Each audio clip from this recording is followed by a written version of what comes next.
Karena tujuan saya supaya umat Islam ini benar-benar dapat beribadat baik, bisa khusyuk, hudur hati, istiqamah, ikhlas, dan dapat juga dia itu berakhlak bagus, supaya dia bisa sabar, tawadhu, dapat melihat hak-hak orang, kelebihan orang, melupakan haknya dan kelebihan.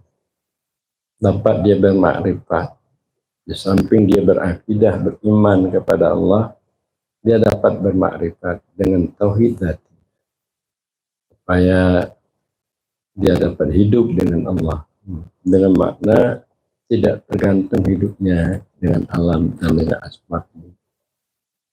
Jadi inilah para jemaah sekalian, kalau orang telah dapat bertauhid hakiki, maka dia tidak dapat dipengaruhi oleh alam, oleh makhluk.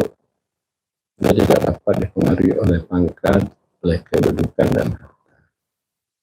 Jadi kita tidak berebut-rebut pangkat, tidak berebut-rebut harta, kita hidup bisa berkasih sayang